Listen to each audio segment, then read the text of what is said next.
শাশুড়ি চুলের মুঠি ধরে টানতে টানতে নিয়ে গিয়ে আবার মারছে। স্বামী আমাকে লাথি মেরে ছাদ থেকে ফেলে দেয়। আমার অনেক বড় চুল ছিল, সেই চুল ওরা তিনজন মিলে জোর করে কেটে দিছে। আর তখন আমাকে বলছিল যে এরকম 3.5 লাখ টাকা লাগবে, আমরা বিল্ডিং করব, 3.5 লাখ টাকা লাগবে। আমি ম্যানেজ করে দিছি, আমার বাবার বাড়ি থেকে এনে দিছি, ওরা নিছে যৌতুক সেটা। তারপরে আবার দাবি করে আমার কাছে। একদিন আমার শ্বশুর আর শাশুড়ি এসে বলতিছে যে বাড়ি থেকে 3 লাখ টাকা এনে তো আমরা নিচতলাটা করব।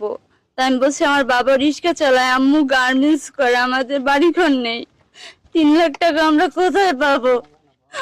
তারপর তার ছেলে ছিল অফিসে, আমার শ্বশুর শাশুড়ি ফোন দিয়ে তাকে বাসায় আনে। সে বাসায় এসে আমার জিজ্ঞেস করে টাকা নাকি দিবা না, আমি বলছি না আমি দিতে পারবো না। তারপর আমাকে অনেক মারধর করে। মারার পর আমি আমার সন্তানকে নিয়ে যে নিচে নামছি সিঁড়ি থেকে, আমার শাশুড়ি চুলের মুঠি ধরে টানতে টানতে নিয়ে গিয়ে আবার মারছে। মারার পরে আমি আবারও জোর করে আমার সন্তানকে নিয়ে 0 পয়েন্ট অব্দি চলে গেছি। সেখান থেকে আমাকে আবার নিয়ে আসা হয়েছে। আমার স্বামী নিয়ে আসার পরে আমি ঘুমায় গেছি। আর আমার স্বামী গেছে বাজারে, বাজার থেকে সন্ধ্যায় আসছে। সন্ধ্যা আসার পর বলছে তোমার কানে কি কথা ঢুকছে, 3 লাখ টাকা কি এনে দিতে পারবে? আমি কি আমাকে মেরে ফেললো, আমি টাকা এনে দিতে পারবো না, আমার কাছে টাকা নেই, আমার আব্বু আম্মু দিতে পারবে না, তারা নিজেরাই খেতে পারে না। তারপরে আবারও মারছে। ওর মাকে বলতেছে আম্মু এসে ধরেন তো ওরে, ও রাজি হচ্ছে না টাকার জন্য। তারপর অনেক মারছে। মারার পর টানতে টানতে ছাদে নিয়ে গেছে, সেখানে নিয়ে মারছে। আমি তখনও মুখ খুলিনি, চেঁচাইনি। তারপর আমার হাতে নাক থেকে এনে দেখি রক্ত বেরোইছে, তখন চিল্লাইছি আমি, কে আছো বাঁচাও। এই এলাকাবাসী সবাই শুনছে আমার কথা। তারপর এখানে কিছু ছেলে পেলে খেলতেছিল বড় বড়, তারা বলতেছে কে কাকে মারে, কোথায় মারতেছে। সেই কথা শোনার পরে আমার স্বামী আমাকে লাথি মেরে ছাদ থেকে ফেলে দেয়। তারপর তো আমি অজ্ঞান। 2 দিন পরে আমার হুঁশ ফেরে, হ্যাঁ এই ছাদ থেকে আমাকে ফেলে দিছে লাথি মেরে। 2 দিন পর আমার হুঁশ আসে। আসার পরে দেখি আমার স্বামী আমার পাশে বসা। তো সে হুঁশ ফেরার সাথে সাথে আমার পা ধরছে, বলতেছে যে কাউকে কিছু বলো না, আমি তোমাকে নিয়ে সংসার করব, টাকা আনতে হবে না, আর তারপর যদি বাড়াবাড়ি করো তাহলে আমার সন্তানকে নাকি মেরে ফেলবে। আর আমার চুলও কেটে দিছে। এই যে আমার অনেক বড় চুল ছিল, সেই চুল ওরা তিনজন মিলে জোর করে কেটে দিছে।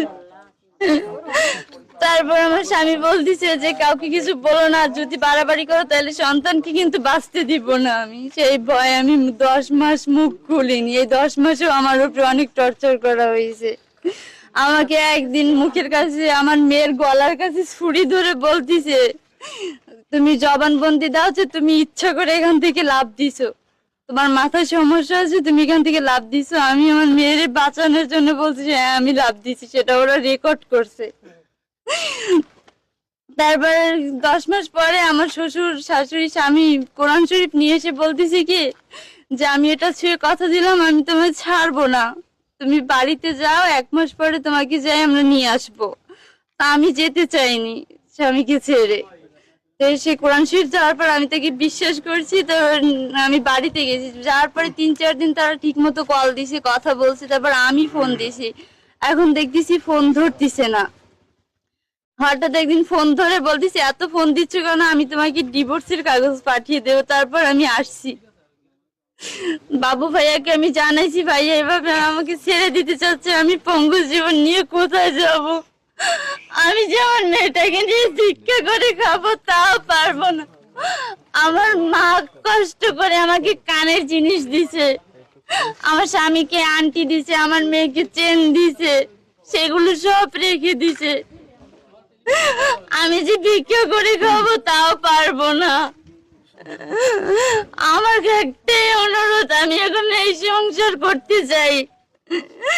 আমি আমার এই স্বামীকে ছেড়ে কোথাও যেতে চাই না, আমি সংসার করতে চাই। আমার সংসারটা আপনারা বাঁচান। আমার পায়ে কিছুদিন ধরে প্রচন্ড ব্যথা হচ্ছে, আমি যে ডাক্তার দেখাবো ওরা প্রেসক্রিপশন আটকায় রাখছে, বলতেছে প্রেসক্রিপশন দেওয়া যাবে না। আমি ডাক্তার দেখাতে পারতেছি না, ডাক্তারের কাছে গেছি, সে বলতেছে প্রেসক্রিপশন ছাড়া ওষুধ দেওয়া যাবে না। আমি ওষুধ খেতে পারতেছি না। আমারই বাঁচান আপনারা, আমি যে মরে যাব তাও পারবো না। আমার বাচ্চার জন্য আমি মরতেও পারতেছি না, আমাকে গান করুকু দিচ্ছে না, আমার বাচ্চার বন্ধ নিচ্ছে না। আমি অধিকার চাই, স্বামীর অধিকার, আমার বাচ্চা যেন তার বাবার অধিকার পায়, আমি এতটুকু চাই, এই সংসারটা ফিরে পেতে চাই।